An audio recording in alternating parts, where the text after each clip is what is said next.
నమస్తే, welcome to Disha TV. ఈ మధ్య కాలంలో తెలంగాణ రాష్ట్రంలో బీసీల ఎజెండాగా అన్ని రాజకీయ పార్టీలు కూడా ప్రకటనలు చేస్తున్నాయి.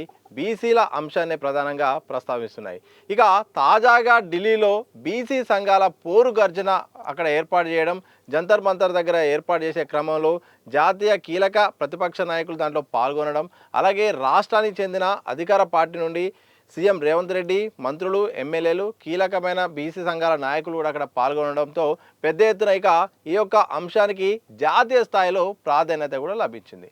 ఇక కామారెడ్డి డిక్లరేషన్ను అధికారంలోకి వస్తే మేము అమలు చేస్తాము, స్థానిక సంస్థల్లో బీసీలకు 42% రిజర్వేషన్లు ఇస్తామని అప్పుడు ఎన్నికల్లో భాగంగా హామీ ఇచ్చింది. అధికారంలోకి రావడంతో అధికార పార్టీ అయిన కాంగ్రెస్ అయితే దీన్ని ముందడుగు వేసి కూడా కులగణన చేపట్టడం, ఆ తర్వాత అసెంబ్లీలో ఏదైతే ఈ బీసీ సంబంధించిన రిజర్వేషన్ల అంశం 42% సంబంధించిన 2 బిల్లులకు సంబంధించిన ఆమోద ప్రక్రియ కూడా పూర్తయింది. ఇక పంచాయతీ ఎన్నికల్లో 42% రిజర్వేషన్లు అమలు చేయాలంటే సుప్రీంకోర్టు నిబంధన 50% కటాఫ్ అయితే ఉంది. ఆ కటాఫ్ దాటితే మాత్రం రిజర్వేషన్లు అమలయ్యే పరిస్థితి లేదు.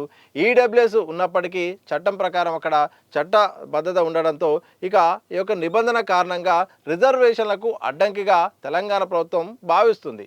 ఈ నేపథ్యంలో కేంద్రమే దీనికి చొరవ చూపుతూనే స్థానిక సంస్థల ఎన్నికల్లో ఈ యొక్క రిజర్వేషన్లను అమలు చేయొచ్చు అనేది రాష్ట్ర ప్రభుత్వం యొక్క భావన. ప్రధానంగా బీసీ సంఘాలు కూడా ఈ అంశాన్ని తెరపైకి తీసుకొస్తున్నాయి. రాష్ట్ర పరిధిలో కులగణన చేపట్టి వాళ్ళ పని వాళ్ళు చేశారు. దీన్ని పూర్తి స్థాయిలో చట్టబద్ధత రావాలంటే కేంద్రం దీన్ని చట్ట సవరణ చేయాల్సిన అవసరం ఉంది. కేంద్రం ముందుకు బీసీల విషయంలో మాత్రం తమ చిత్తశుద్ధి ఎంతో ప్రదర్శించాలని, దీనిపై స్పష్టతనివ్వాలని బీసీ సంఘాలు పెద్ద ఎత్తున దీన్ని డిమాండ్ చేస్తున్నారు. ఈ డిమాండు రాష్ట్ర స్థాయి నుండి ఏకంగా దేశ స్థాయికి చేరుకుంది. దీంతో ఢిల్లీలో జరిగిన ఈ యొక్క ధర్నా కార్యక్రమానికి పెద్ద ఎత్తున చర్చ కూడా జరిగింది, ప్రచారం కూడా జరిగింది.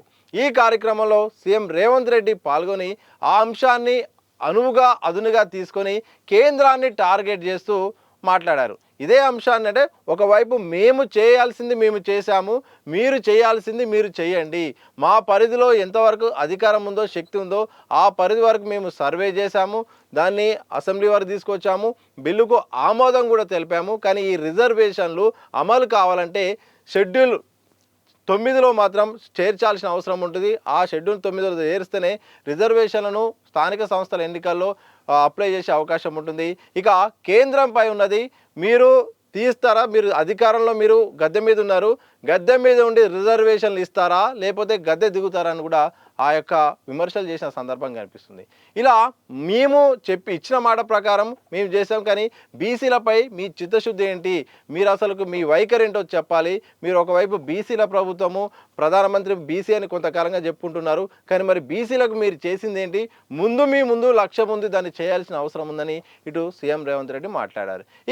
బీసీ సంఘ నాయకులు కూడా ప్రసంగాల నేపథ్యంలో జాజుల శ్రీనివాస్ కానీ ఇతర నాయకులు మాట్లాడిన మాటలు కనుక చూస్తే మాత్రం కేంద్రము దిగి రావాల్సిందే, కేంద్రము బీసీలకు రిజర్వేషన్లు కల్పించేలాగా చట్టబద్ధత తీసుకురావాల్సిందే, షెడ్యూల్ 9లో తెలంగాణ సంబంధించిన రిజర్వేషన్ల 2 బిల్లులను కలపాల్సిన అవసరం ఉంది, దాంట్లో సవరించుకొని దాంట్లో చేర్చుకొని రాష్ట్రానికి న్యాయం చేయాలి, బీసీలకు పెద్ద ఎత్తున న్యాయం చేయాల్సిన అవసరం ఉంటుందని కూడా చెప్పారు. త్వరలో అవసరమైతే 10 లక్షల మందితో బహిరంగ సభ నిర్వహించబోతున్నాము, మీరు కేంద్రం కనుక మీరు మద్దతు ఇస్తే ఆ యొక్క కార్యక్రమాన్ని మేము ఆ యొక్క బహిరంగ సభను సన్మాన సభగా మారుస్తాము, లేకపోతే మాత్రం మీ వైఖరి పట్ల మాత్రం అదొక వ్యతిరేక సభగా, బీసీలకు అన్యాయం చేసే ఒక పార్టీగా అధిష్టానంగా మేమైతే ముందడుగు వేస్తామని కూడా చెప్పిన సందర్భం కనిపిస్తుంది. మొత్తానికి బీసీల అంశం తెలంగాణలో రాష్ట్రంలో సంబంధించిన అంశం కూడా జాతీయ స్థాయికి చేరుకున్నది. జాతీయ స్థాయిలో ఈ అంశం చర్చ వచ్చి ఇతర రాష్ట్రాల్లో కూడా బీసీ రిజర్వేషన్ల పైన కూడా చర్చ వచ్చేలాగా కూడా మారిపోయింది. కేంద్రం ముందు మాత్రం రాష్ట్రము కేంద్రం ముందైతే లక్ష్యంగా పెట్టింది, ఒక రకంగా ఇరుకున పెట్టే వ్యూహమే కనిపించింది. మేము చేశాము, మీరు ఏంతో మీ వైఖరి ఏంతో చెప్పండి, మీరు చేస్తారా చేయరా, బీసీల పక్కన ఉన్నారా మీరు లేరా అనే అంశాన్ని ఒక ప్రశ్నగా ముందు పెట్టిన పరిస్థితి కనిపిస్తూ ఉంది. బీజేపీ తెలంగాణ రాష్ట్రానికి సంబంధించిన కీలక నేతలు అయితే మాత్రం వాళ్ళు కూడా వాళ్ళ వైఖరి అయితే చెప్పే ప్రయత్నం చేశారు. కిషన్ రెడ్డి అయితేంది, బండి సంజయ్ అయితేంది, అలాగే ఒకరిద్దరు కూడా లక్ష్మణ్ గారు కూడా చెప్తూ కూడా కాంగ్రెస్ పార్టీకి చిత్తశుద్ధి లేదు, వీళ్ళు హామీ ఇచ్చేటప్పుడు కేంద్రము అమలు చేస్తేనే కేంద్ర పరిధిలో ఉంటుందనే విషయం చెప్పలేదు. కానీ చాలా తెలివిగా ఇప్పుడు మాపై నెట్టే ప్రయత్నం చేస్తున్నారు. మేము ఎట్టి పరిస్థితుల్లో మేమైతే ఈ విషయంలో ముస్లిం బీసీలను దీంట్లో చేర్చారు, మతపరమైన రిజర్వేషన్ల విషయంలో బీజేపీ మాత్రం మేము వ్యతిరేకంగా ఉన్నాము, ఎట్టి పరిస్థితుల్లో మేము బీసీలను దాంట్లో చేరిస్తే మాత్రం దీన్ని మేము ఆమోదించేది లేదు అని చెప్పారు. మరోవైపు సరే అది ఒకవేళ రాష్ట్రపతి అది పక్క పెడితే ముందు బీసీ రిజర్వేషన్ల పైన మాత్రం ఎట్టి పరిస్థితుల్లో వాళ్ళు మద్దతు ఇచ్చే పరిస్థితే కనిపించలేదు అర్థమవుతుంది.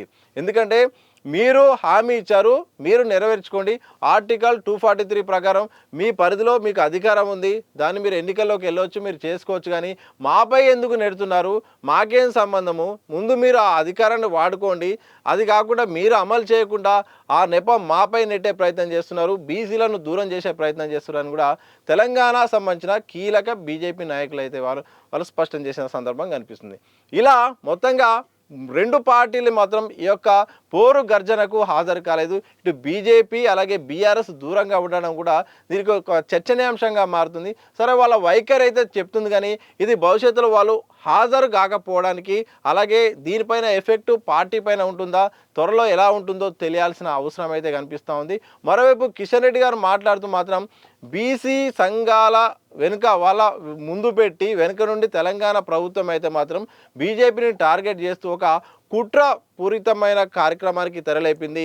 ఎట్టి పరిస్థితుల్లో ఇది సరైనది కాదంటూ కూడా ఆయన మాట్లాడారు. ఇలా మొత్తానికి బీసీ రిజర్వేషన్ల చుట్టూ ఇంతవరకు తెలంగాణ రాష్ట్రానికే పరిమితమైన అంశం ఇక జంతర్ మంతర్ దగ్గర జరిగిన పోరు గర్జన నేపథ్యంలో సీఎం రేవంత్ రెడ్డి కానీ బీసీ సంఘాలు కానీ అక్కడ మంత్రులు అలాగే ఎమ్మెల్యేలు జాతీయ సంబంధించిన కీలక నాయకులు కనిమోని లాంటి వాళ్ళు అలాగే అసౌద్దీన్ ఓవైసీ లాంటి వాళ్ళు కూడా మాట్లాడడంతో ఈ అంశానికైతే పెద్ద ఎత్తున ప్రచారం అయితే జరిగింది. మరి బీజేపీ వైఖరి ఏంటి, కేంద్రం ఈ అంశానికి ఎలా ముందుగడి చేస్తుంది, రాష్ట్రం అయితే మాత్రం రిజర్వేషన్లు పూర్తి స్థాయిలో చట్టబద్ధంగా అమలు కావాలంటే కేంద్రం షెడ్యూల్ 9లో చేర్చాల్సిన అవసరం ఉందని చెప్తుంది. మరి కేంద్రం వాళ్ళు చేరుస్తారా లేదా, లేకపోతే తెలంగాణ రాష్ట్రంలో రాజకీయాలు ఎలా ఉండబోతున్నాయి, ఇటు బీసీ సంఘాలు అలాగే అధికార పార్టీ ఏదైతే సంధించే ప్రశ్నలు ఉంటుందో వాటికి బీజేపీ ఎలా సమాధానం చెప్పబోతుంది, స్థానిక ఎన్నికల్లో రిజర్వేషన్లు అవుతాయా లేదా అనేది మాత్రం ఒక ప్రశ్నగా మారిపోయింది. కేంద్ర పరిధిలో మాత్రం బాలు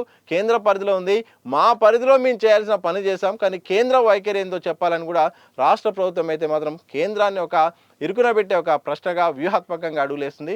మరి చూడాలి ఈ అంశం ఎలా ముందుకెళ్తుంది, బీజేపీ వైఖరి ఎలా ఉండబోతుంది, రిజర్వేషన్లు ఇస్తుందా ఇవ్వదా, ఇవ్వకపోతే ఎలాంటి సమాధానం చెప్తుంది, చట్టంలో నిజంగా కేంద్రానికి అవకాశం ఉన్న నేపథ్యంలో చట్ట సవరణ చేస్తుందా, షెడ్యూల్ 9లో చేరుస్తుందా, లేకపోతే వాళ్ళ వైఖరి ఎలా ఉండబోతుంది, ఆ వైఖరిని బట్టి బీసీ సంఘాలు ఎట్లా ముందుకెళ్ళబోతున్నాయి, ఇటు బీజేపీని అలాగే బీఆర్ఎస్ను టార్గెట్ చేయబోతున్నాయా, అధికార పార్టీ సక్సెస్ అవుతుందా, లేకపోతే మరి వాళ్ళు ఒకవేళ చేయకుండా కానీ దాన్ని అనుకూలంగా తీసుకుంటుందా ప్రతికూలంగా ఉంటుందా, ఇలాంటి చాలా చిక్కుముడి గల ప్రశ్నలు అయితే ఉన్నాయి.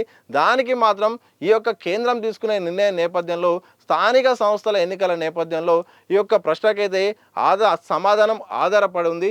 చూడాలి మరి ఎలా ఉండబోతున్నాయి తెలంగాణ రాజకీయాలు. ఏదైనప్పటికీ మాత్రం రాష్ట్రంలో బీసీల ఎజెండాగా చాలా కార్యక్రమాలు జరుగుతున్నాయి. ప్రధానంగా రిజర్వేషన్ల అంశం చుట్టూ కూడా పరిస్థితులు అయితే మారుతున్నాయి. ఎవరికి అనుకూలమో ప్రతికూలమో ఎవరికి ప్లస్సో మైనస్సో మాత్రం మరికొద్ది రోజుల్లో ఈ ప్రశ్నలన్నిటికీ సమాధానం రాబోతుంది.